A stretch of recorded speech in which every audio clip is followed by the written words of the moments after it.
This week, we talk about adaptive leadership, and we have covered quite a few different leadership styles at this time, from transactional leadership, trait leadership, visionary leadership, um, LMX leadership. So, this week, we talk about adaptive. And you're starting to see that there's some commonality between many of these leadership theories. And one of the things to keep in mind is that not one type of leadership theory or leader behavior is appropriate for all situations. For example, we talked about the situational leadership in another uh, week past.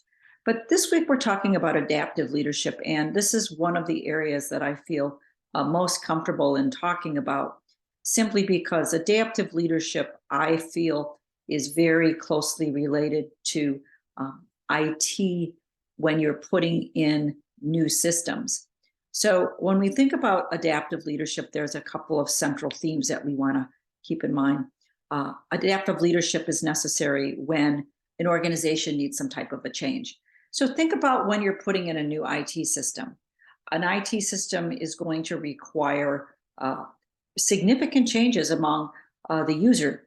For example, if you're putting in a new payroll system, people have been used to doing the payroll a certain way, and all of a sudden this new system is going to change the workflow not just for the people that do the actual payroll, but also for the organization as they view their pay slips. So adaptive change is usually something organizational. Um, and one of the things is it requires the leaders to see a very big picture of things. Okay, you cannot just, if the leader is just dwelling on specific details, the change will not be successful. So it requires the leader to see a big picture. The book talks about getting up on the balcony and kind of looking down, but it sees each of the individual units that need to work together, and how and what they're doing as they are just doing their normal work. And it requires an analysis of the challenges. So the challenges aren't just the specific details, but the challenges might be how a change is being perceived in the marketplace, how a change is being perceived in a healthcare situation by patients, but also by regulators. So it requires this analysis of all of the challenges. And each individual group within who might be affected by the change, they see their specific change. So, for example, let's go back to the payroll example that I provided. The payroll department is going to see their changes that are required. The finance department is going to see the changes that are going to be required as the payroll data comes over to them to go into into the accounts payable and their summary of activities. Okay, the users are going to see the different pay slips. All right, the managers at all of the different facilities in departments, they're going to see how their expenses are being reported back to them for the payroll expense. So it requires an analysis at a very interdisciplinary level, looking at each of the different areas impacted. And there's not just within each area, there's kind of this like cross connection area that has to be looked at. So this big picture is essential when you're looking at the challenges. And then last, but probably the most important, is it requires collaboration between followers. So this is not the time where individuals want to hold on to sacred information. This is the time where all of the information has to come out. Like, for example, you might find out in the payroll situation that somebody, the payroll clerk, is actually doing a lot of work on their individual PC and keeps information in spreadsheets that is being used to calculate the payroll. So all of those very detailed, specific information that a lot of people hold on to because they think it is a way to protect their job. Uh, they don't want to share that information. So getting people to share is a really important component, and this collaboration between followers requires a strength in terms of of the leader being able to win trust and be able to really encourage people to work together.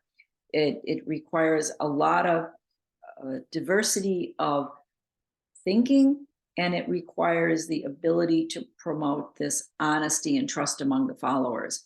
So adaptive leadership, I think, starts to incorporate all of the components that we've talked about at this point. Now, one of the reasons I really feel that I am more in adaptive leaders because I've been in consulting a long time. And oftentimes when an organization, not necessarily large, needs to make a change, the leaders recognize it, but they want to bring in consultants to help them to confirm to their community that they're making a good change. So they bring in consultants who will take an independent view of the situation and be able to provide advice. And I've been on the role of the consultant for almost all of my career. So that is probably another reason I feel very connected with the adaptive leader. Now, for an adaptive leader to be effective, it's not going to be effective if it's just maintaining the status quo. If you're just a leader in an organization where all you do is operational work day in and day out, that's not adaptive, right? You're just doing the work of that organization every day, and there's not big changes. But it's adaptive leader is situations where, and I'm giving you the example of adapting to a new IT system, because IT systems actually change workflow for people. So there's always been this question about, does technology change people or do people change technology? And in my experience, it is when a decision has been made to change technology that it changes people. It changes the way things are done. It changes the roles of people. It changes the way data is collected. It changes the workflow. And understanding that IT systems, and we are all in IT in some way here in this class, IT systems are the catalyst for adaptive leadership to be effective. So that's the first thing.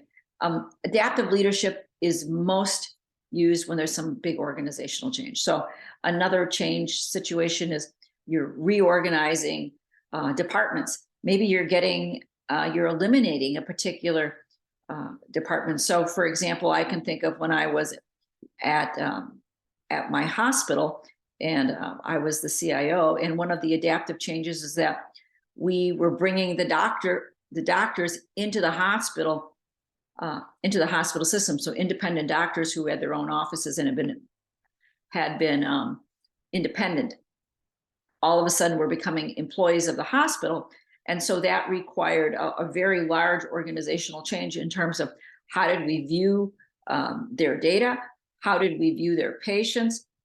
How did the different departments change their workflow, that they would be the first place that we would, when people came into the ER, we would then connect them with a doctor, because as you know, ER visits are 3 to 4 times more expensive than if you go to your doctor, just from a hospital organizational cost. So that was an example. Another example I can think of an organizational change is when I worked for, at the time, Shared Medical System, and Shared Medical System merged with Siemens.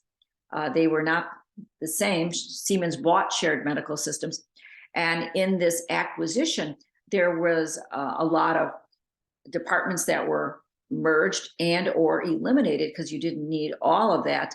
So organizational change also is where adaptive leadership comes in. And I talk about mergers here, and any kind of major policy change. Work from home has really been a huge area where adaptive leadership has come in. How do you measure the productivity of people who work from home? How do you account then for having these big office buildings that aren't filled? What is the impact of not having people come into the office for communities? Major policy changes impact not just your staff, but to people outside of your staff. I don't currently, there are changes happening where first companies were really excited about work from home policies. Employees love them, but now there's a bit of a shift, and companies are wanting to bring their employees back in the office. Uh, Collaboration is much easier in a face-to-face environment than online, and they see that as something that has been missing.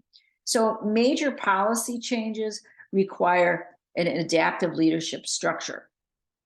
So one of the big areas that I have been in many of my jobs has been change management, and adaptive leadership and change management catalysts, change management leaders, change management managers, whatever you want to call them.